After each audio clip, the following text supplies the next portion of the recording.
Alors, bonjour à tous, je suis Olivier Vérague, je suis consultant spécialisé sur l'anticipation des mutations économiques et le lien économie-emploi. J'ai beaucoup travaillé sur la filière automobile depuis presque pas loin de 5 ans, en particulier, notamment sur l'anticipation des évolutions de la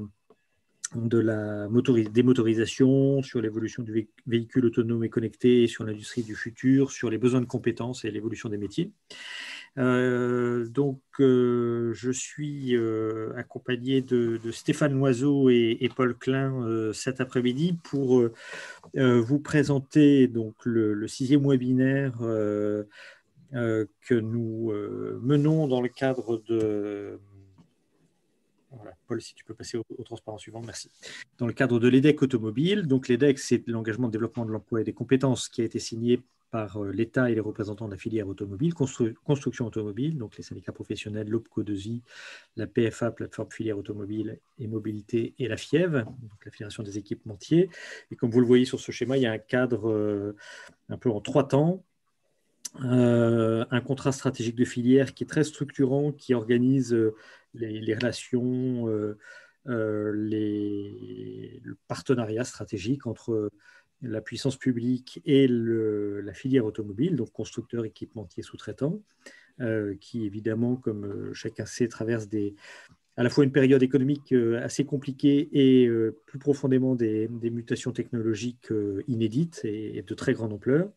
Ce contrat stratégique de filière qui vise à accompagner la filière dans ses transformations se décline sur le volet de l'emploi et des compétences en EDEC, donc en engagement de développement de l'emploi et des compétences, qui est une autre contractualisation qui permet d'éclairer, de faciliter, de soutenir la réflexion des partenaires sociaux, des branches professionnelles et l'orientation de la politique de formation, d'appui aux mobilités professionnelles et à la sécurisation de l'emploi dans la filière. Et donc, dans ce cadre-là, dans le cadre de cette EDEC, plusieurs actions ont été mises en place, notamment un appui individuel et un appui collectif aux entreprises de la filière, donc aux PME essentielles, enfin aux PME et aux petites et moyennes entreprises de la filière construction automobile qui sont éligibles à ce dispositif. Et sur le transparent suivant, vous voyez que alors, cet appui collectif visait à soutenir aussi des réflexions ou des démarches associant plusieurs entreprises par définition, sur 2 axes qui étaient l'émergence et la définition de projets stratégiques d'une part et l'appui technique à la mise en œuvre de projets d'autre part. Compte tenu des caractéristiques un peu atypiques de l'année 2020, ce qui était collectif est devenu largement individuel, mais avec l'idée quand même, donc plusieurs entreprises ont été accompagnées à ce titre-là par Stéphane, enfin, par l'équipe de Stéphane et la mienne, et donc Simul Conseil et MBJ Développement. Et donc, nous avons également développé dans cette idée générale d'avoir aussi un accompagnement qui porte et qui intéresse et qui bénéficie à plusieurs entreprises ou à l'ensemble, si possible, des entreprises et des PME de la filière, une suite de webinaires dédiés aux PME de la filière automobile, donc avec une orientation marché et produits prioritaires, mais qui portent souvent sur des problématiques transversales, intersecteurs, interbranches, et comme vous le voyez ici à l'écran. Donc, le premier webinaire a porté sur un rythme d'un webinaire par mois à peu près, sur les applications industrielles nouvelles issues des mutations technologiques en cours dans la filière, donc celle que j'ai évoquée tout à l'heure. Un deuxième sur le suivi des évolutions technologiques et marché de la filière, donc des logiques de veille et d'intelligence économique et technologique. Troisième webinaire sur les opérations de croissance externe ou de coopération inter-entreprise pour évoluer plus rapidement dans un contexte complexe. Quatrième webinaire, comment s'appuyer sur les compétences et la créativité pour développer le potentiel d'innovation de l'entreprise. Et le 5e, en décembre, sur les clés à court terme pour l'excellence opérationnelle dans une PME industrielle. Alors, comme vous le voyez ici, et le 6e, donc aujourd'hui, sur le management de projets d'innovation.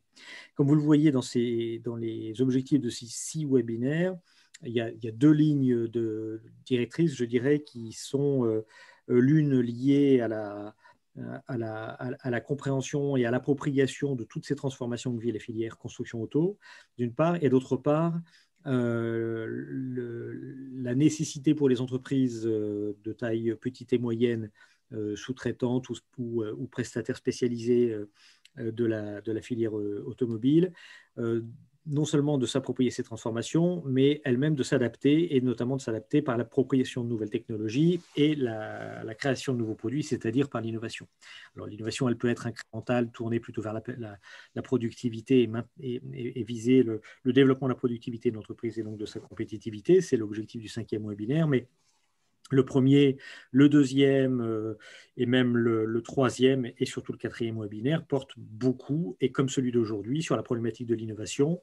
Donc, comment faire émerger des projets d'innovation, c'était l'objectif du 4e, et comment donc aujourd'hui les conduire. Voilà, donc je vais laisser mes camarades et amis se présenter juste ici dans quelques instants, mais l'objectif de ce webinaire, c'est, vous allez en voir l'illustration, de donner des outils, des méthodes et des conseils visant la professionnalisation et le gain d'efficacité dans la conduite des projets d'innovation des PME de la filière. Voilà. Peut-être Stéphane et Paul, si vous pouvez vous présenter rapidement, que Paul embraye sur le déroulé de l'essentiel du support. Ok, j'enchaîne. Alors Stéphane Loiseau, donc je suis consultant en ressources humaines depuis 2012. J'interviens sur un spectre assez large en conseil sur les ressources humaines. Auparavant, j'étais DRH sur des sites de conception et de production industrielle chez des équipementiers automobiles de rang 1 internationaux, avec un moteur de développement basé fortement sur l'innovation. Donc, j'ai eu à gérer des équipes de développeurs et de gens spécialisés dans l'innovation. Voilà, et moi de mon côté, donc Paul Klein, donc je suis consultant, enfin ingénieur de formation et consultant spécialisé sur l'accompagnement de projets innovants depuis maintenant une douzaine d'années. D'abord dans le cadre de cabinets de conseil, et puis depuis maintenant 2 ans à mon compte. Voilà. Et donc, effectivement, donc spécialisé sur l'accompagnement de projets innovants, donc projets soit effectivement pilotés par des entreprises, soit des projets innovants de création d'entreprises innovantes. Et donc, Olivier et Stéphane m'ont sollicité pour ce webinaire pour justement faire le lien entre ces méthodologies de pilotage de projets innovants, que ce soit pour des startups innovantes ou des projets entreprises. Finalement, il y a un certain nombre de points qui se recoupent. Voilà, donc si ça vous va, on va dérouler sur le sommaire. Ce qu'on vous proposait de voir aujourd'hui, c'est les différents points, les différents aspects d'un projet qu'il faut prendre en compte dès le démarrage, de manière à pouvoir sécuriser son pilotage, mais surtout lui donner le maximum de chances de succès. Alors, on va démarrer par une première étape qui est la caractérisation de l'innovation en lien avec une notion de risque. Pourquoi commencer par ça? Tout simplement parce que, comme le disait Olivier, vous avez eu un webinaire numéro 4 qui était dédié à la créativité. Donc, on part du principe ici que l'idée a été identifiée, l'idée, le projet innovant. Et maintenant, la question qu'on va essayer de voir ensemble, c'est comment le mettre en musique, comment l'organiser de manière à ce que puisse se dérouler correctement. Et donc, une fois que l'idée a été produite, eh bien, l'idée, c'est de la rendre explicite dans le but de pouvoir la tester, de tester sa faisabilité et sa pertinence sur le marché. Donc, c'est ce qu'on va appeler effectivement la conceptualisation et la caractérisation de l'innovation. Ensuite, on parlera des différentes démarches qui permettent de piloter un projet. Donc, on va parler d'agilité. Et puis ensuite, une fois qu'on a organisé le déroulé du projet, eh bien, on va pouvoir parler de la gestion du temps et de la mise en place des indicateurs de performance et de suivi. Le tout, évidemment, avec des compétences qui doivent être mobilisées. Et donc, on terminera sur ce point pour mettre en perspective ce qu'on aura vu au regard des compétences nécessaires, qu'elles soient en interne ou en externe. Donc, je reviens sur le point de la caractérisation de l'innovation. L'idée, c'est de dire qu'on entend beaucoup parler aujourd'hui d'innovation technologique. Et le point sur lequel on voulait insisté en démarrage de ce webinaire, c'est sur le fait que l'innovation n'est pas forcément que technologique. Donc, il y a un certain nombre d'autres types d'innovations qui peuvent être expliquées. On va parler de l'innovation de produits, de services ou d'usages, où l'idée va être en fait tout simplement d'introduire une amélioration des produits ou des services et des usages existants, ou de nouveaux produits, nouveaux services, nouveaux usages. Voilà. Il y a les innovations de procédés et d'organisation, qui vont changer la manière dont l'entreprise organise son travail et éventuellement sa chaîne logistique. On va avoir les innovations marketing et commerciales qui vont être plus du registre de la présentation, de la distribution, de la tarification de l'offre qui peut évoluer. Et puis ensuite, on va avoir les innovations de modèles d'affaires, où là, on va tout simplement parler de réorganisation de la structure de coûts et de la structure de revenus d'une entreprise. Et enfin, on parle aussi beaucoup en ce moment d'innovation sociale. Donc là, c'est tout simplement en quoi est-ce qu'une innovation va répondre à un besoin social, tant dans son but ou dans ses modalités de mise en place. Voilà, donc un certain nombre de différents types d'innovation. Et finalement, le point de constat qu'on faisait avec Stéphane et Olivier, c'est que c'est quand même souvent l'innovation technologique qui permet et qui amène les autres innovations, que ce soit des innovations de produits, services d'usage, des innovations marketing et commerciales. Donc il y a toujours effectivement ce socle technologique qui va permettre, en tout cas régulièrement, dans la plupart des cas, ces autres types d'innovation de se mettre en place. Alors, on peut prendre un exemple là-dessus dans la filière qui est très net. C'est évidemment le cas de Tesla qui apporte au moins une double innovation en termes de véhicules autonomes et connectés et de motorisation électrique, d'électromobilité, et là-dessus en étant en avance sur le reste du marché de ces deux points de vue-là. Aujourd'hui, c'est la première capitalisation, alors c'est un indicateur qu'il faut prendre avec prudence, mais c'est quand même la première capitalisation boursière de l'industrie automobile. Elle a dépassé des industriels notoires, éminemment reconnus comme Toyota, qui évidemment est un leader en termes de modèle productif et d'efficacité et de qualité de production. Alors, même si tout ça est nécessairement un peu sensible, parce que c'est pas pour autant qu'on a nécessairement les plus grosses séries, évidemment, loin de là, ni forcément une qualité très différente de ce qu'on peut trouver dans le reste de la filière. N'empêche que c'est un succès économique assez évident, et que c'est grâce à ces innovations technologiques que Tesla en est là aujourd'hui. Et quand on regarde ce qui s'est passé dans la filière avec de vraies réussites marketing, par exemple, en termes de design, et ça a été très important chez ce qu'on a pu trouver, par exemple, chez Fiat ou chez Volkswagen, et peut-être demain chez Renault avec la résurrection de la R5.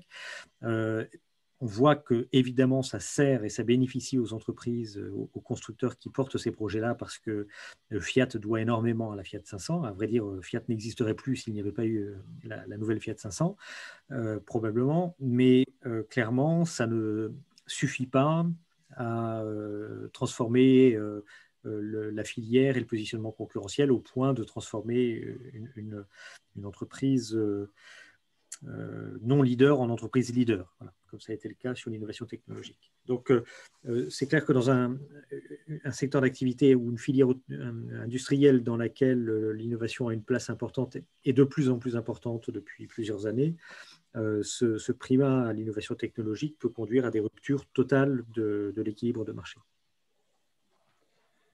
Voilà, donc une fois qu'on a dit ça, effectivement, innovation technologique qui introduit effectivement souvent le reste des innovations. La conclusion à laquelle on arrive finalement, c'est que cet enjeu de caractérisation de l'innovation n'est pas forcément le point le plus essentiel. Ce qui va être important, c'est la mesure du risque qui est associée au caractère innovant du projet qu'on s'apprête à piloter. D'ailleurs, cette idée, c'est-à-dire qu'effectivement, cette caractérisation, elle met des innovations dans des cases, mais elle ne donne pas d'idée des risques qui sont pris par l'entreprise pour les piloter. Et finalement, alors, un projet d'innovation sociale peut, dans certains cas, être plus risqué qu'un projet d'innovation technologique. Donc, une fois qu'on a dit ça, c'est la raison pour laquelle il faut, ce qu'on vous met ici, définir, comprendre et maîtriser l'intensité de son innovation pour anticiper les risques, mieux les gérer et in fine, donc optimiser les conditions de succès du projet. Et une fois qu'on a dit ça, la question qu'on doit être amené à se poser au tout démarrage du projet, c'est la question de savoir si le projet est réellement innovant ou non, quel est le degré d'innovation et quelle est finalement la prise de risque associée. Alors, pour vous expliquer tout ça de manière plus claire, on va représenter ici les trois types, classiquement les trois types d'innovation, d'intensité d'innovation qu'on peut revoir. Donc, on a l'amélioration continue, l'amélioration incrémentale et l'innovation de rupture, l'innovation radicale. Donc, dans les deux premiers cas, on va avoir en fait une amélioration de l'existant. On va avoir des innovations qui vont contribuer à la compétitivité et ou la rentabilité d'une entreprise sans forcément changer les pratiques, sans forcément changer, sans transformation significative sur le marché. Ce qui ne va pas être le cas en fait de l'innovation radicale, où là on va créer potentiellement un nouveau marché, où on va transformer en profondeur un ou plusieurs marchés, et donc on va se retrouver dans une situation où on va avoir un avant et un après. Et une fois qu'on a dit ça, eh bien, cela va nous donner tout simplement une idée de l'intensité de l'innovation qu'on s'apprête à mettre en œuvre. Et derrière cette notion d'intensité, eh bien, il va tout simplement avoir la notion de risque associé à l'innovation. Et cette notion de risque, elle est importante parce qu'on va identifier plusieurs niveaux de risque finalement dans un projet innovant. Un premier risque qui va être plus sur la capacité à faire aboutir le projet, ne pas arriver au bout pour plein de raisons, que ce soit la complexité du projet, le financement dont on dispose, etc., etc. Ou tout simplement arriver à finaliser les développements, mais ne pas réussir à le vendre parce que notre usage est trop nouveau, trop décalé, trop ambitieux, c'est-à-dire qu'on amène un changement des pratiques qui n'était pas compatible avec ce que le marché était prêt à accepter. Et là où on veut en venir avec cette introduction sur la caractérisation de l'innovation, c'est que finalement, la gestion du projet innovant va dépendre en fait de l'intensité du risque qui lui-même dépend de l'intensité de l'innovation. Donc, une fois qu'on a dit ça, c'est que ça va avoir des conséquences évidentes sur la façon de piloter le projet. Donc, l'identification des risques est un point essentiel au démarrage d'un projet, de manière à pouvoir le piloter de manière plus sereine par la suite. Donc, le risque, c'est tout simplement un événement à venir incertain et potentiellement dommageable, mais surtout, le risque, c'est quelque chose qui est identifiable et quantifiable et qui peut être géré. Ça, c'est un message qui est très important lorsqu'on est dans les phases amont d'un projet innovant. Et l'objectif va tout simplement être d'identifier les points critiques. Donc, les points critiques, c'est les zones de tension qui peuvent être identifiées sur un certain nombre de documents de projet. Un passage de trésorerie négative, une tâche redondante dans un planning, etc., etc. Et donc, tout l'enjeu va être d'identifier ou d'anticiper ces risques potentiels. Ces risques qui peuvent être d'un certain nombre de dimensions qu'on va vous reprendre ici dans cette représentation. Vous voyez alors assez classiquement tout ce qui est de l'ordre des risques politiques et environnementaux. Donc, évidemment, un des points qu'on voulait souligner, c'est tout ce qui est, notamment lorsqu'on est dans des projets à caractère industriel, la modification de normes et de règles techniques qui peut avoir des gros enjeux sur l'activité d'une entreprise, sur le pilotage de ses projets innovants, qui peuvent aussi constituer d'ailleurs un certain nombre de leviers. Oui, sur la filière automobile, évidemment, l'évolution et la rigueur croissante des règles et des normes environnementales avec la WLTP, par exemple, récemment, est l'illustration parfaite de ce facteur-là. Et on voit bien que ça a des effets déstabilisateurs sur des leaders historiques, comme les constructeurs premium allemands, par exemple, pour qui, dans certains cas, je pense en particulier par exemple la BMW, ça peut être presque une menace existentielle du point de vue de la contradiction entre ses objectifs et le positionnement historique de la gamme. Ce qu'on peut peut-être dire aussi en complément à ça, c'est que évidemment, le but de ce transparent, c'est pas de dire faites attention à tous ces facteurs-là. Dans la définition que présentait Paul à l'instant, le risque, c'est quelque chose qui est relativement anticipable. C'est-à-dire que si je prends le cas évidemment de la pandémie, c'est un risque pour un gouvernement, la pandémie, ou pour des autorités de santé, parce que c'est un événement incertain et qui peut potentiellement survenir. Je parle ici dans l'hypothèse où on serait fin 2018, si vous voulez. Pour un industriel, on ne peut pas construire une stratégie en disant quelle est l'ampleur du risque épidémique. Je parle bien de 2018, hein. Évidemment en 2020 ou 2021 c'est totalement différent, mais on ne peut pas construire une stratégie en disant il y a un risque de Big One à Los Angeles ou à Istanbul, je vais construire ma stratégie économique en fonction de ça, ça va de soi. En revanche, on a un certain nombre de facteurs d'environnement sur lesquels on n'a pas de contrôle et qui peuvent avoir un impact aussi. Et par contre, qu'on peut essayer d'anticiper et d'intégrer à la réflexion stratégique. Ça, c'est un point important.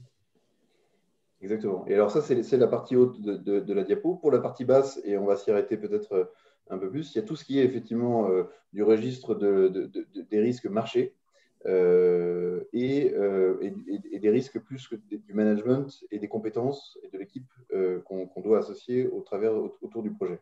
Sur la partie marché et marketing, on a souligné là ici 4 points qui nous paraissaient essentiels. D'abord, tout ce qui est la perception erronée du besoin, le marché surestimé en volume, le prix psychologique mal évalué, ou évidemment le risque fournisseur, et entendez par là le risque qu'un fournisseur nous fasse défaut, qu'on ait peut-être un degré trop important de dépendance vis-à-vis de ce fournisseur.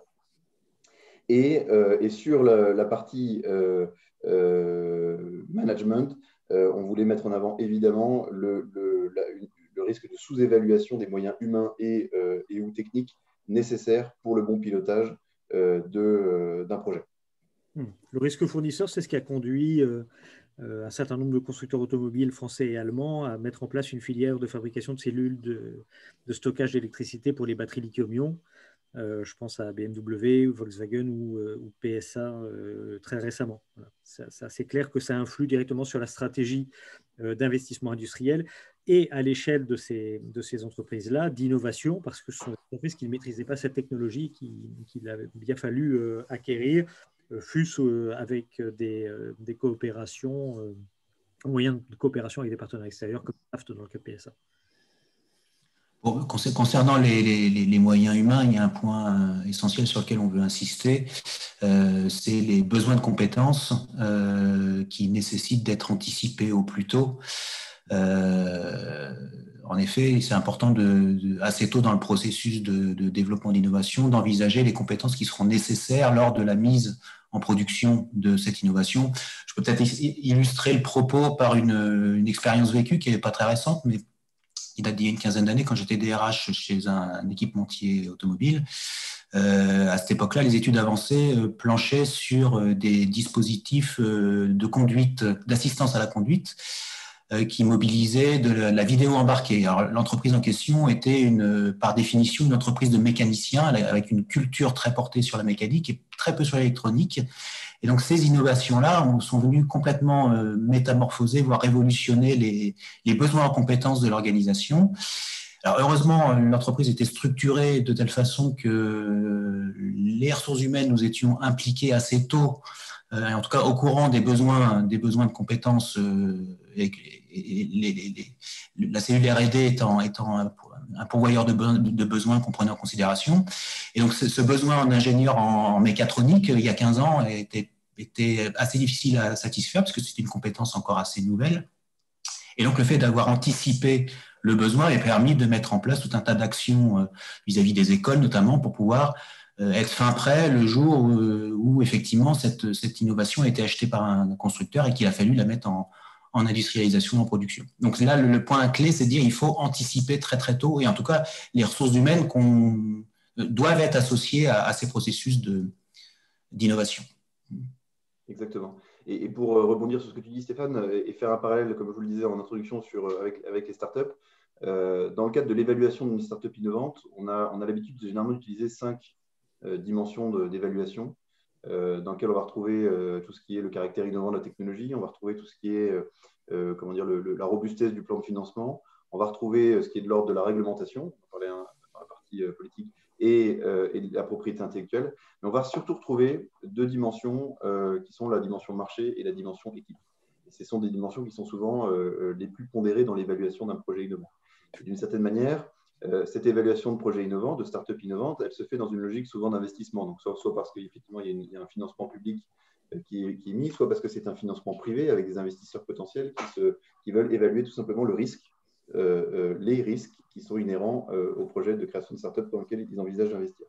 Et d'une certaine manière, en tant que membre d'une direction d'une PME industrielle, le fait de se lancer dans un projet innovant, c'est un investissement. Ça va être un investissement en temps et ça va être un investissement en argent. Et donc, les questions sont relativement transposables avec des questions sur est-ce que j'ai la bonne équipe, les bonnes compétences pour mettre en place ce projet, et est-ce que, évidemment, mon marché est perméable à mon innovation, est-ce que mon innovation tout simplement répond à un besoin du marché. Donc ça, c'est important de faire ce lien avec ces différents facteurs de risque, et on va retrouver finalement les mêmes dimensions d'évaluation d'un projet, que l'on soit dans un projet de création de start-up ou en amont du lancement d'un projet innovant au sein d'une entreprise établie. Alors, une fois qu'on a dit ça, eh bien, on a identifié le risque. L'idée, c'est de le traiter. Eh bien, le traiter, il y a tout simplement plusieurs options qui sont envisagées. Le premier qui consiste à dire qu'on refuse ce risque s'il permet d'abandonner le projet en connaissance de cause et de ne pas se lancer dans une aventure qui serait considérée comme trop risquée vis-à-vis de l'entreprise. On peut supprimer l'état dangereux et on peut aussi, comme l'évoquait Olivier tout à l'heure, transférer le risque donc à des partenaires, à des fournisseurs, à des sous-traitants, mais aussi à des financeurs qui peuvent supporter ce risque-là. Autre option, essayer de réduire le risque, parce que finalement le risque c'est la résultante d'une équation entre la probabilité, la gravité et la possibilité d'éviter, c'est-à-dire l'existence de solutions de repli potentielles. Donc la question est de savoir effectivement est-ce qu'on a ces leviers-là, est-ce qu'on est en capacité de réduire ce risque. La dernière option étant tout simplement d'accepter le risque et de partir dans ce projet en connaissance de cause. Dans la filière auto, l'externalisation, ou en tout cas le poids croissant des équipementiers de rang 1 dans l'innovation technologique depuis maintenant des décennies, on peut le dire, donc dans la chaîne de valeur, correspond de fait à un transfert du risque d'innovation, d'une partie du risque d'innovation, depuis les constructeurs vers ces équipementiers, ce qui permet aussi, par la même occasion, de le mutualiser, puisque les équipementiers travaillent pour plusieurs constructeurs simultanément. Donc après, la question qui se pose, évidemment, c'est que devient le périmètre et le cœur de valeur ajoutée des constructeurs. Alors, on le voit très bien avec toutes ces transformations technologiques qu'on a évoquées précédemment, et notamment le véhicule électrifié ou électrique. Là, on voit qu'il y a une tendance au rapatriement, dans une certaine mesure, d'une partie de l'innovation technologique chez les constructeurs. Mais cette réflexion sur le risque technologique, sur le risque d'innovation et sur les moyens nécessaires et du coup l'intérêt de les amortir sur plusieurs constructeurs est sans doute un des facteurs clés qui ont expliqué cette montée en puissance très importante des équipementiers qui font qu'aujourd'hui, par exemple, si on prend la motorisation avec stockage d'énergie par hydrogène, très clairement, les équipementiers sont à la pointe de l'innovation technologique, notamment les Français d'ailleurs, sur ce sujet-là. Voilà. Et donc, comment traiter le risque toujours? Une autre façon de voir cette approche, eh bien, comme je vous le disais, une fois qu'on a identifié, inventorié les dangers, eh bien, l'idée, c'est d'évaluer ce qu'on va appeler la criticité du risque. Donc, comme je vous le disais, qui répond à trois enjeux. L'enjeu de la probabilité d'occurrence. Alors, la probabilité d'occurrence, c'est tout simplement la probabilité que le risque se matérialise et se réalise. Et ça, c'est tout simplement quelque chose qui peut être quantifié. C'est-à-dire qu'une fois qu'on a identifié les différents risques, vous pouvez mettre un facteur de probabilité, ce qui va permettre ensuite de travailler sur la hiérarchisation des risques, qui sera l'étape d'après. La gravité des conséquences, c'est tout simplement quelles sont l'ampleur des dommages qui sont redoutés et associés à chacun de ces risques. Et puis, la possibilité d'évitement, on parlait d'équipe tout à l'heure, c'est tout simplement la capacité de réaction d'une équipe projet. Dans quelle mesure l'équipe projet va être en capacité de gérer le risque et de réagir et de s'adapter. Voilà. L'idée, c'est d'évaluer et hiérarchiser les risques. Donc, on va tout simplement parler de risques majeurs, de risques préoccupants et de risques faibles, et de rechercher des solutions, de les chiffrer et d'élaborer un plan d'action. L'idée étant derrière, évidemment, d'essayer de limiter les impacts potentiels de ces risques, que ce soit en termes de délai, que ce soit en termes de coût, que ce soit en termes de performance dans le projet.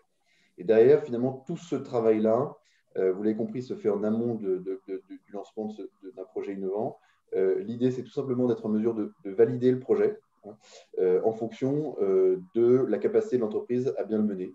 Voilà. Et donc, tous ces éléments sont à prendre en compte dès le démarrage. Ce lien entre finalement l'idée telle qu'elle a été identifiée, la caractérisation de l'innovation, la mesure de l'intensité de cette innovation de manière à pouvoir évaluer le risque et donc la complexité du pilotage du projet qui s'en suivra. Alors, une fois qu'on a dit ça, eh bien, on va rentrer effectivement dans l'approche de la gestion du projet. Et le message qu'on voulait vous faire passer au démarrage, c'est qu'un projet innovant, c'est d'abord un projet. C'est-à-dire que les techniques classiques de la gestion d'un projet sont valables. Ça, c'est important, effectivement, pour peut-être casser certaines images qui consistent à dire que le pilotage de projet innovant va avoir un caractère insurmontable.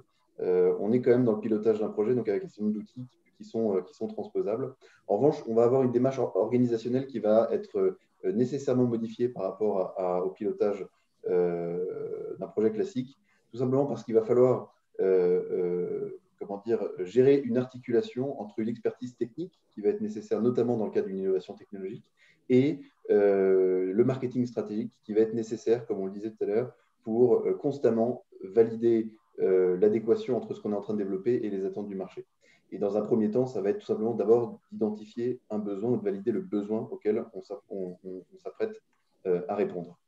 Alors, une fois qu'on a dit ça, il y a un paradoxe qui a été schématisé par Midler il y a quelques années maintenant et qui consiste à dire que, en fait, c'est au fur et à mesure de l'avancement d'un projet qu'on emmagasine ou qu'on accumule de la connaissance sur son marché et qui va en fait nous permettre d'agir en connaissance de cause. Et pour autant, plus on avance dans le projet, plus notre capacité d'action se réduit, tout simplement parce que nos développements progressent et donc notre capacité à revenir en arrière diminue. Et donc c'est de ce paradoxe-là qu'est né en fait un certain nombre de nouvelles méthodes de management de projet dont on va vous parler. Mais pour faire le lien, avant d'en parler, peut-être faire le lien avec une question qui est souvent posée lorsqu'on est dans un projet innovant, c'est la question de savoir à quel moment est-ce qu'il faut faire son étude de marché. Et effectivement, on va retrouver ici 3 temporalités dans cette illustration qu'on vous présente. Le démarrage du projet, on va avoir finalement pas grand-chose en termes de développement. On ne sera pas encore au stade du prototype, on n'aura pas encore développé une preuve de concept technique qu'on pourra présenter et tester auprès de clients potentiels. Pour autant, c'est à ce moment-là, effectivement, qu'on a la plus grande marge de manœuvre sur l'orientation du projet et des développements techniques. À l'extrême inverse, lorsque vous avez fini vos développements, c'est là où, effectivement, si vous testez votre projet auprès de vos clients potentiels, vous aurez des retours extrêmement précieux puisque c'est là où vous allez pouvoir avoir le maximum de matière à leur présenter et donc un maximum de retours. Mais une marge de manœuvre très limitée pour ajuster le tir d'un point de vue développement technique. Donc la conclusion de ce que je suis en train de vous dire, c'est que l'étude de marché, effectivement, elle doit se faire en continu, au démarrage pour orienter au mieux le projet, et même jusqu'à la fin des développements de manière à valider ne serait-ce que la fin des fonctionnalités, même des éléments d'ergonomie, de packaging qui peuvent être pris en compte dans le développement du produit. D'où l'intérêt de mettre en place une méthode de pilotage de projet qui permette d'acquérir des connaissances tout au long du projet et de remettre en question les actions précédentes de manière à pouvoir éventuellement corriger le tir. Et c'est de là que sont nées en fait les approches agiles, dites agiles, qui s'opposent aux méthodes classiques dites en V. On va avoir côté méthode classique plutôt des approches qui s'appuient sur des processus, quand du côté des méthodes agiles, on va plutôt s'appuyer sur des personnes. Cette distinction est très importante. On va d'un côté avoir des méthodes qui vont tout faire pour maintenir le cap qui était fixé. De l'autre côté, des méthodes qui ont été conçues pour justement continuellement s'adapter. Donc la fameuse méthode en V, vous la retrouvez ici avec finalement les différentes étapes de l'expression des besoins, des spécifications, la conception générale. Donc toute cette étape de conception qui ensuite va aboutir à l'étape de réalisation, qui ensuite va tout simplement se matérialiser par un déploiement. Et le constat qu'on fait, c'est que si à la fin du processus, on a une insatisfaction client, eh bien, on est obligé de repartir à zéro et on subit l'effet tunnel qui consiste à dire qu'on a fait ce développement sans se poser la question au fur et à mesure des développements, de l'adéquation des développements avec les besoins et les attentes de nos clients potentiels. On est sur des cycles qui peuvent durer plusieurs semaines et plusieurs mois. Et donc, si on doit revenir en arrière, eh bien, on perd le travail de ces semaines et de ces mois. Une fois qu'on a dit ça en opposition, eh bien, on a la méthode agile Alors, la méthode agile, on pourrait en parler pendant des heures et faire un webinaire dédié là-dessus. En quelques mots, c'est vraiment une approche qui est basée sur des principes, ce qu'on appelle des sprints, donc des boucles, sur des cycles beaucoup plus courts. L'idée est de forcer le process de manière à ce qu'il délivre à plus court terme ce qu'on va appeler des MVP, donc des produits minimum viables, qui vont pouvoir être continuellement testés auprès des clients potentiels, des utilisateurs potentiels, des partenaires potentiels. Donc, on va avoir des cycles de travail beaucoup plus courts. Et l'idée, une fois qu'on a terminé une boucle, on a un produit et on va pouvoir aller le confronter à son marché pour s'assurer qu'il répond bien, en l'état actuel de son développement, à des attentes du marché. L'idée étant, effectivement, d'éviter l'effet tunnel. Donc, in fine, la conclusion de tout ça, c'est que la finalité d'être agile, c'est tout simplement pour pouvoir facilement revenir en arrière. Ce qu'on entend par facilement revenir en arrière, c'est revenir en arrière à moindre coût.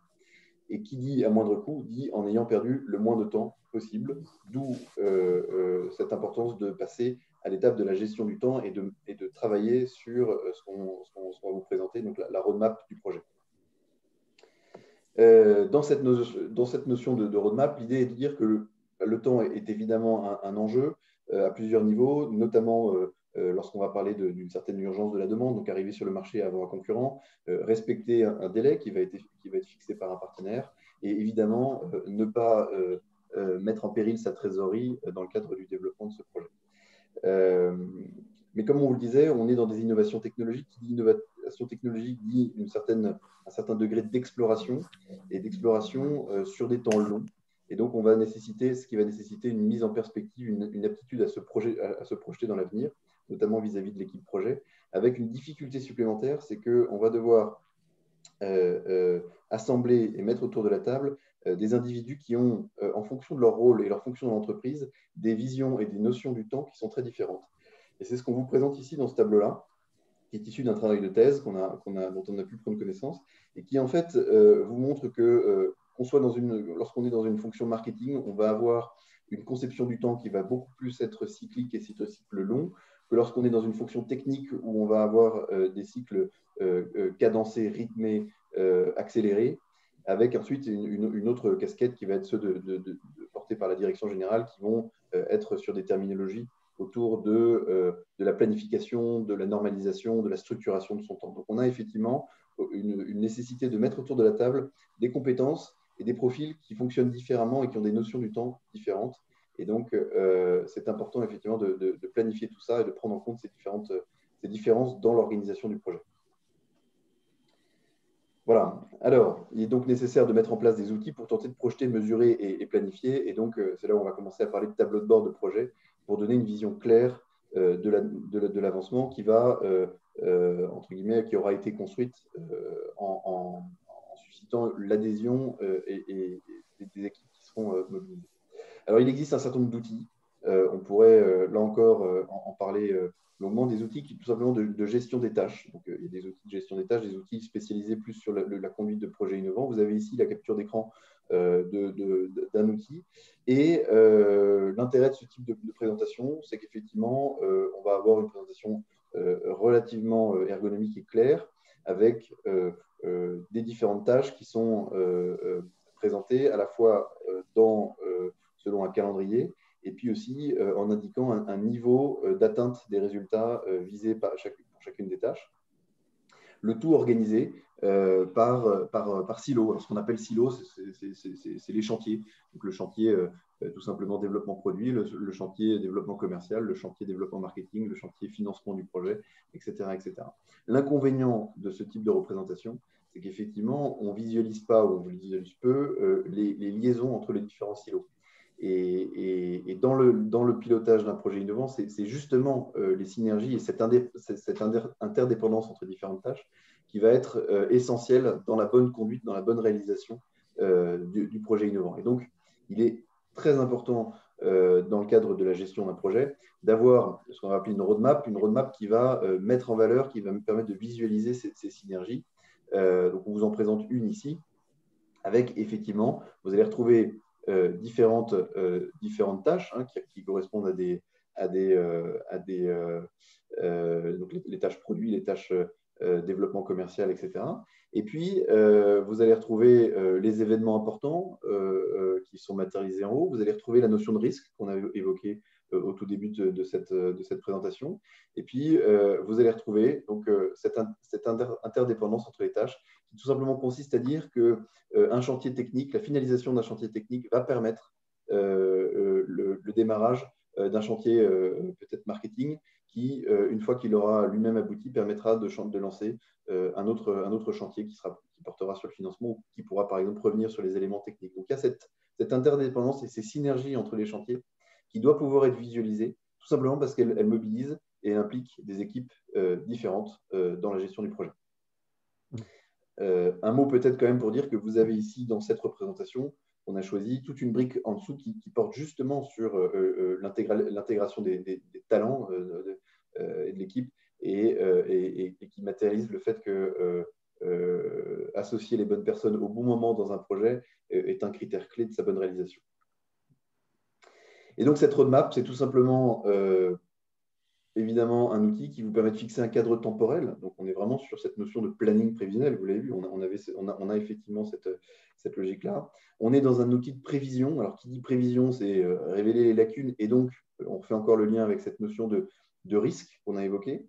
Et puis c'est un instrument qui se veut réaliste. Alors réaliste, ça veut dire qu'il fixe des objectifs réalistes, atteignables. Et donc, ce qui va faire le lien avec la partie d'après sur les indicateurs de performance et de suivi qui doivent être fixés en cohérence avec ce qu'on pense pouvoir atteindre et donc en conséquence avec les moyens qu'on peut mobiliser pour ce projet. Mais vraiment, cette roadmap, il faut l'entendre comme étant vraiment le référentiel de gestion du projet, le référentiel d'organisation d'un projet et qui peut être partagé entre toutes les équipes. Voilà, donc on a parlé finalement jusqu'à présent de la caractérisation de l'innovation et des notions de risque. On a parlé des démarches innovantes et d'agilité. On a parlé de la gestion du temps. Donc, si on vraiment fait le lien avec un process de gestion de projet, on est passé de l'étape de conceptualisation, conception, validation, organisation. Et maintenant, on va s'intéresser à l'exécution. Et l'exécution, elle doit pouvoir être pilotée par des indicateurs de suivi. Voilà. Les indicateurs de suivi, leur objectif, c'est tout simplement pouvoir vérifier l'avancement du projet, contrôler les coûts et donc maîtriser les risques. Et puis, évidemment, pouvoir réagir si besoin, s'il y a un écart qui est constaté. Donc, les indicateurs de performance, qu'on va appeler aussi KPI, sont des outils de gestion constitués d'informations précises qui permettent d'évaluer la performance d'une activité. Et qui dit activité dit projet. Et donc, ils servent à contrôler, mesurer la progression, l'efficacité et la capacité d'exécution d'une équipe. Ça peut se matérialiser évidemment sous forme d'un tableau de bord de manière à pouvoir être partagé efficacement et visuellement entre les différents membres de l'équipe. Alors, qu'est-ce qu'un bon indicateur de performance? Un bon indicateur de performance, c'est d'abord un indicateur simple. L'idée, c'est que la portée de l'indicateur et sa compréhension soient partagées par tous. Donc ça, c'est le premier élément. Le deuxième élément, c'est que l'indicateur doit pouvoir être mesurable, que ce soit un indicateur quantitatif ou qualitatif. On peut avoir des éléments qualitatifs qui soient tangibles sur notamment des pas de temps. Donc on reprend notre notion de timing. Donc, mesurable de manière à pouvoir le comparer d'une période à une autre et voir son évolution dans le temps. Un indicateur de performance, il doit être concret, c'est-à-dire qu'il doit pouvoir être utilisable tout de suite par le décideur de manière à ce qu'il y ait une action concrète qui puisse être prise par la suite. Il doit pouvoir être disponible aussi. L'objectif, c'est de pouvoir rapidement récupérer les données qui vont nous permettre d'analyser notre indicateur de performance et ne pas être obligé d'attendre le bilan comptable de l'exercice précédent pour pouvoir tirer les indicateurs nécessaires à l'analyse du projet. Et puis, bien évidemment, il doit être pertinent. Pertinent, ça veut dire quoi? Ça veut dire qu'il doit être interprétable et en lien avec la stratégie, le cadre stratégique fixé par l'entreprise.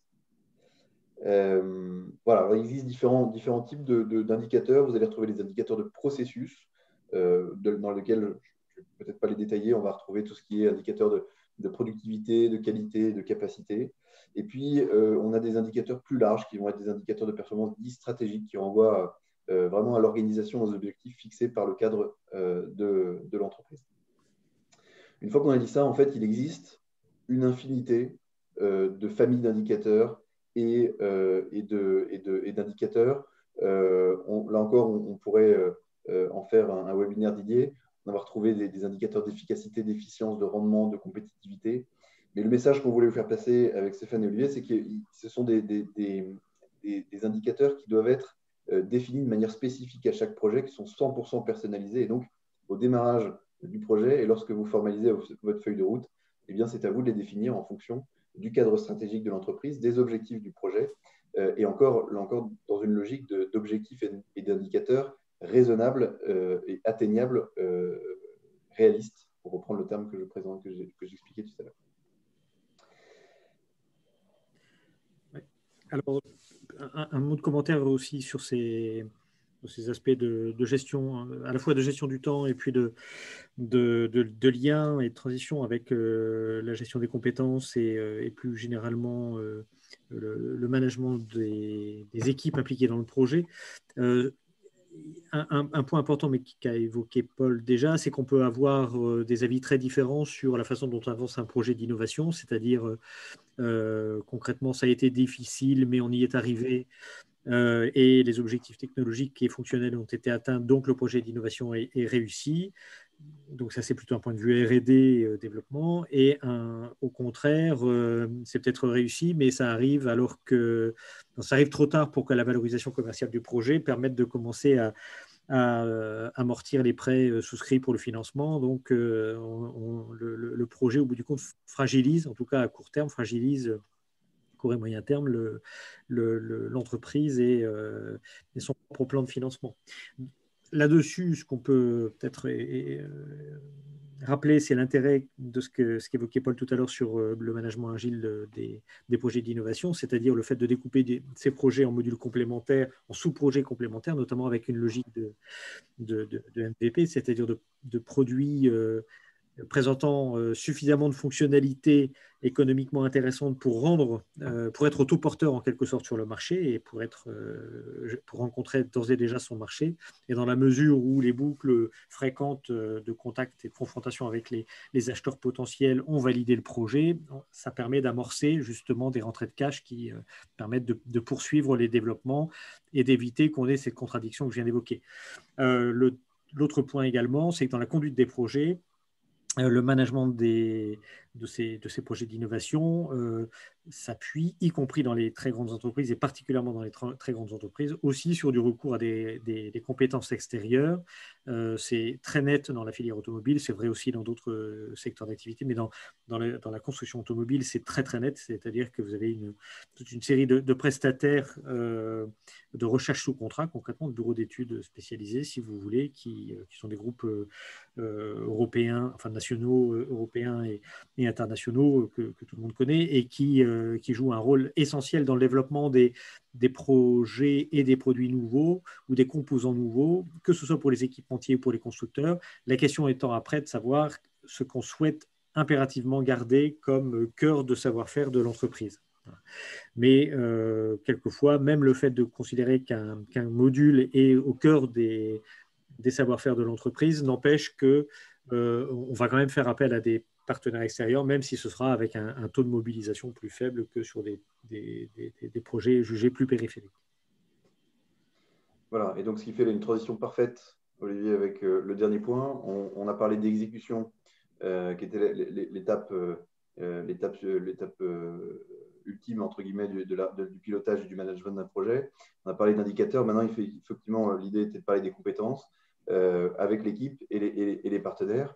Le point de départ, en fait, part du constat qu'un projet innovant, qui soit piloté par une startup ou par une entreprise établie, va tout simplement nécessiter des moyens, devoir répondre à un calendrier et nécessiter des expertises, notamment lorsqu'on est dans le cadre d'un projet innovant à caractère technologique. Et ces expertises, eh bien, elles ne peuvent plus être internalisées, désormais toutes internalisées. Est-ce qu'on voulait ici insister sur ce message en disant que le temps de l'internalisation de toutes les compétences, le temps de la gestion en projet en silo et le temps d'une hiérarchie en pyramide est révolu. Et maintenant, une équipe projet interne doit répondre à un certain nombre de caractéristiques. Elle doit évidemment, on l'a dit, être pluridisciplinaire, avec, et on ne le répétera jamais assez, l'association du marketing stratégique avec l'expertise technique. Elle doit être autonome, quelle que soit la structure dans laquelle elle s'intègre, de manière à pouvoir prendre des décisions rapides, responsabiliser Et c'est possible grâce aux jalons et aux indicateurs de suivi qu'on aura fixés en concertation, impliqués dès le début de manière à pouvoir vraiment susciter l'adhésion des équipes. Et puis, elle doit être organisée et outillée, ce qui fait le lien avec ce qu'on a vu précédemment, c'est-à-dire la fameuse roadmap et les indicateurs. Bref, l'équipe doit être agile mais comme on le disait, donc ne doit pas chercher à internaliser toutes les compétences. On a maintenant des cycles d'innovation technologique qui vont de plus en plus vite. On a un consensus qui se fait autour du fait que l'innovation va être un moteur de croissance et de pérennisation d'un certain nombre d'entreprises. Et donc, la performance de la R&D devient alors stratégique et cruciale. Et elle passe maintenant de plus en plus par son décloisonnement, c'est-à-dire par la création de synergies avec des acteurs exogènes. Ces acteurs exogènes, ça peut être des entreprises, ça peut être des startups, ça peut également être des centres de recherche, pourquoi pas des membres de la société civile. L'idée, c'est vraiment de rentrer dans cette logique d'open innovation et qui consiste à s'ouvrir.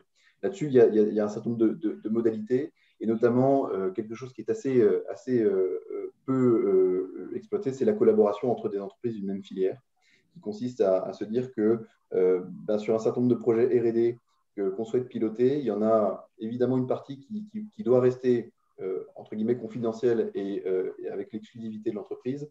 On ne souhaite pas partager tous ces projets de recherche, mais il y a une partie des projets de recherche qui peuvent faire l'objet de collaboration de R&D, partant du principe qu'à plusieurs, on peut lever des verrous de filière beaucoup plus rapidement, en tout cas avec plus de chances de succès.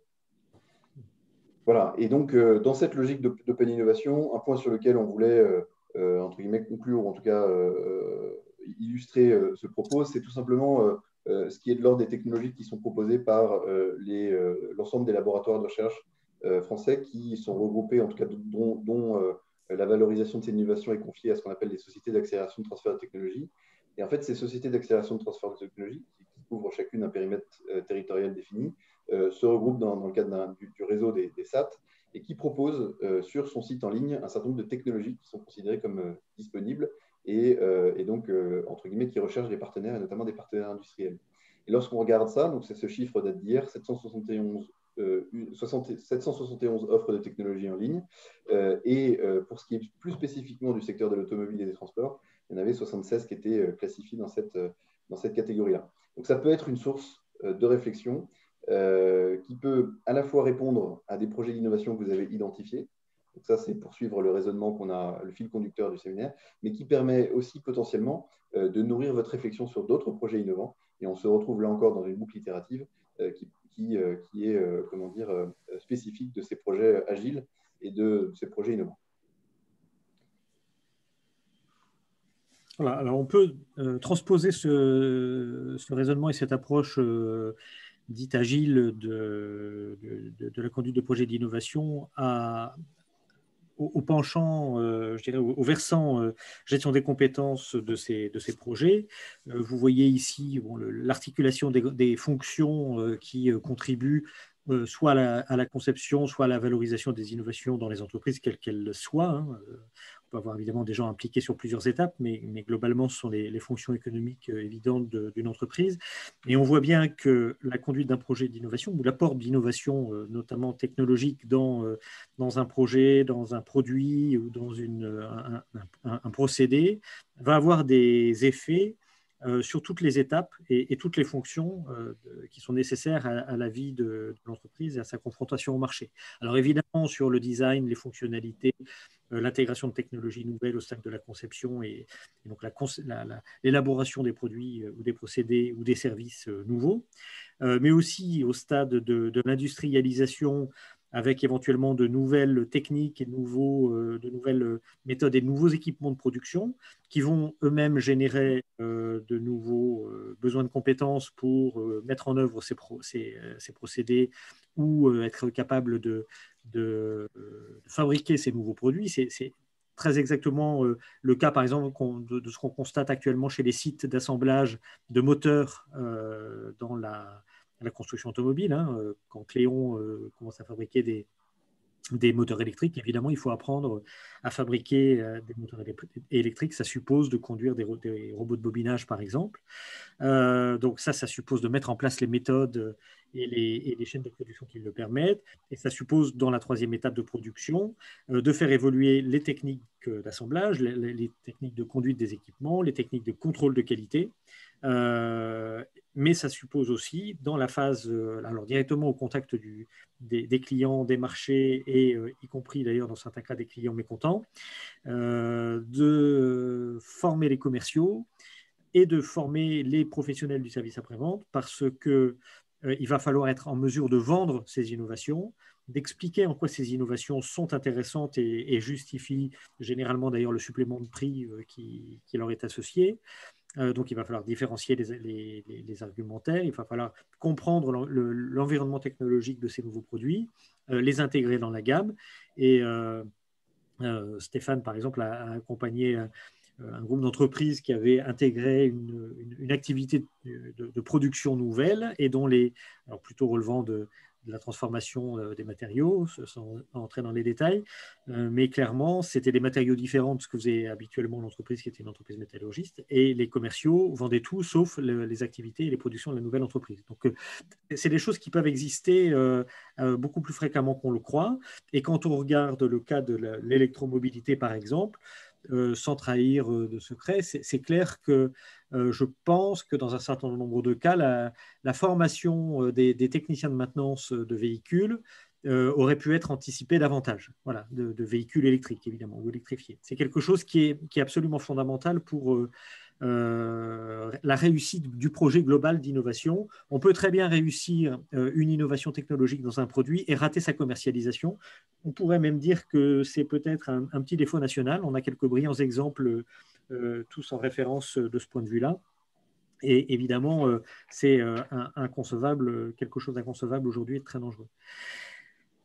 Sur le transparent suivant, vous avez donc une petite dizaine de questions qui se posent finalement aux responsables de la gestion des compétences dans l'entreprise et qui sont des questions qui vont se poser systématiquement à chaque étape de la conduite du projet. C'est-à-dire que dans cette logique de management agile, et habile même. Le but, ça n'est pas seulement de se poser ces questions à la fin, à la sortie du projet d'innovation, du projet technologique, quand on a un produit validé technologiquement. De même qu'il est trop tard pour se poser la question de la viabilité marché quand on a le produit d'ores et déjà développé. Ces questions, donc, évidemment, vont s'affiner et se préciser, et les réponses vont s'affiner et se préciser au fur et à mesure qu'on avancera, parce qu'il y a des incertitudes qui vont se lever, il y a des données qui seront disponibles et qui n'étaient pas jusque-là. Il y a des portes aussi qui vont se fermer au fur et à mesure de la conduite du projet. Donc, on va grâce à ça, avancer de plus en plus.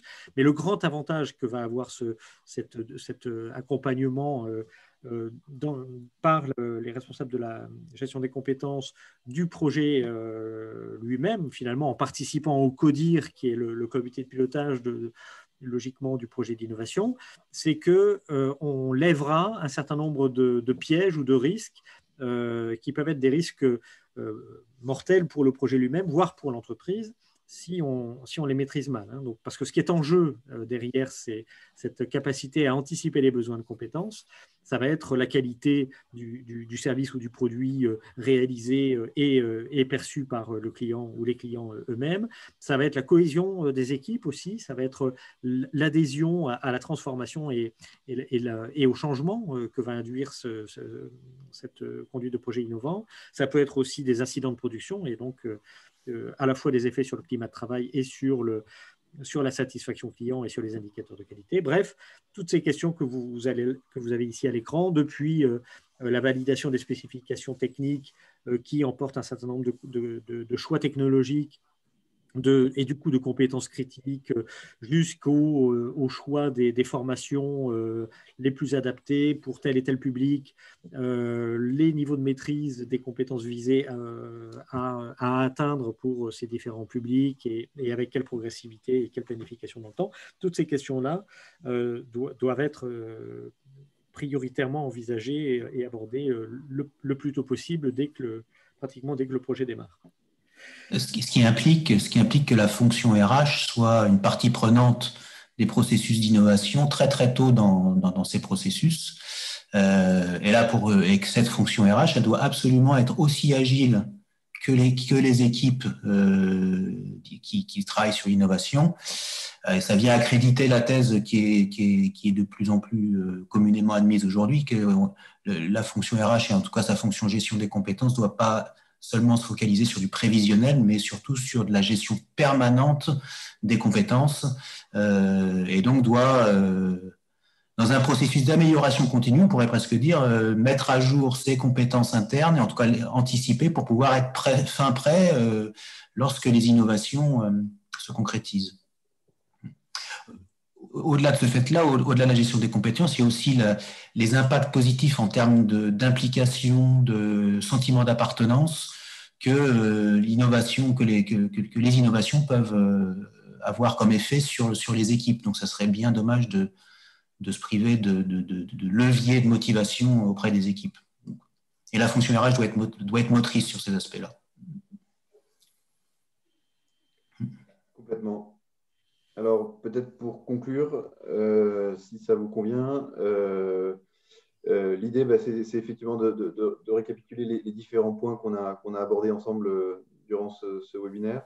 Donc, le premier, c'est effectivement, et alors on le dit, il ne faudra jamais le dire assez, c'est effectivement que le projet innovant qu'une entreprise s'apprête à piloter doit s'inscrire évidemment dans le cadre stratégique de l'entreprise. Ça peut être un nouveau domaine d'activité stratégique pour l'entreprise, mais il faut qu'il ait été validé et qu'il s'intègre parfaitement dans le cadre stratégique de l'entreprise. L'idée derrière, il y a encore, pour faire le lien avec les compétences et les équipes, un enjeu d'adhésion tout simplement de ces équipes au projet. Et pour ça, il faut que le projet soit compris. Et pour être compris, il doit être en lien avec ce cadre stratégique qui, a priori, est partagé avec l'ensemble des membres de l'entreprise.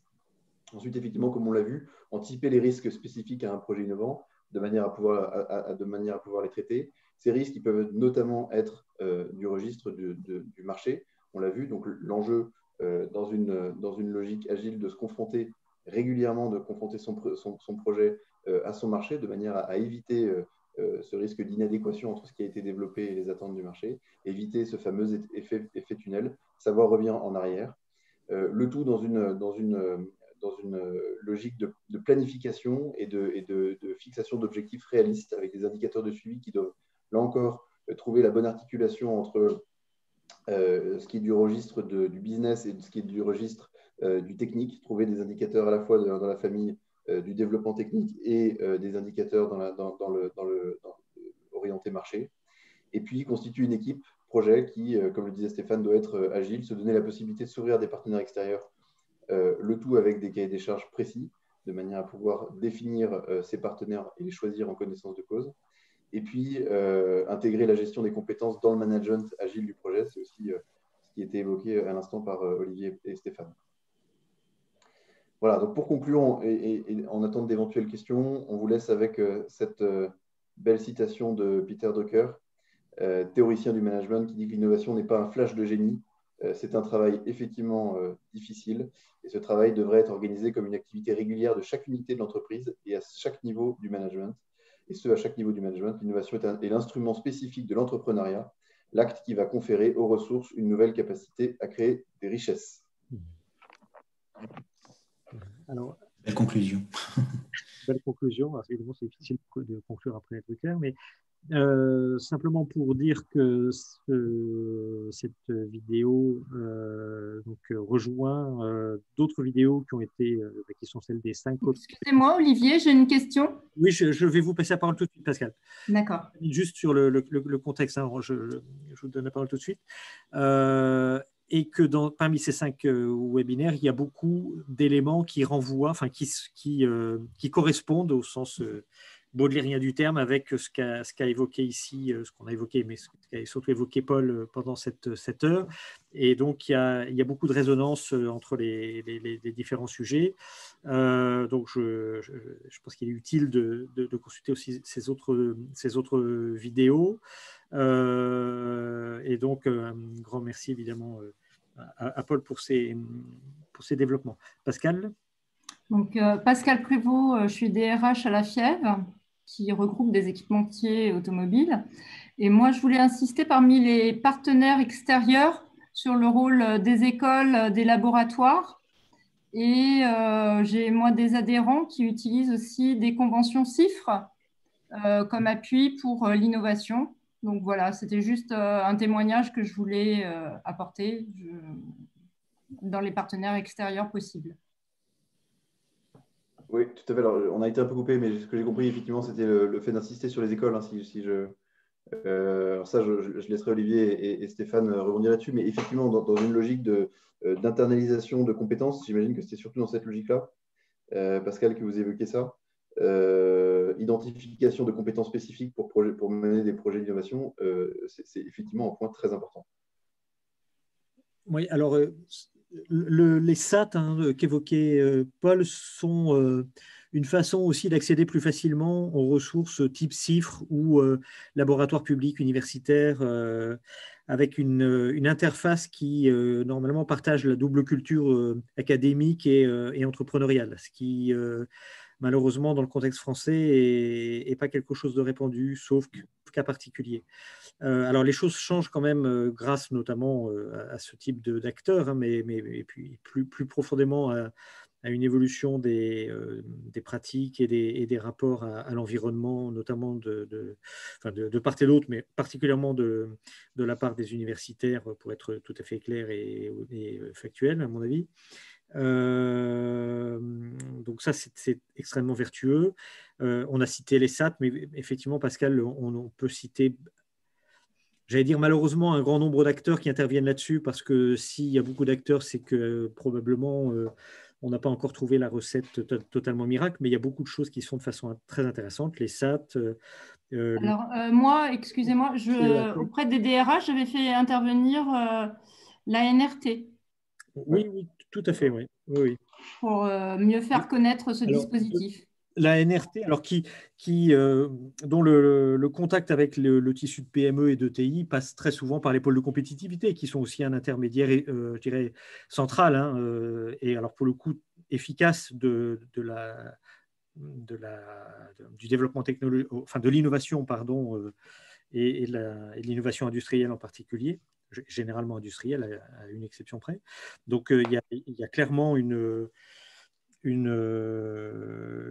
armature en quelque sorte qui s'est mise en place et qui a progressé ces dernières années grâce à ces quelques structures qu'on évoque là.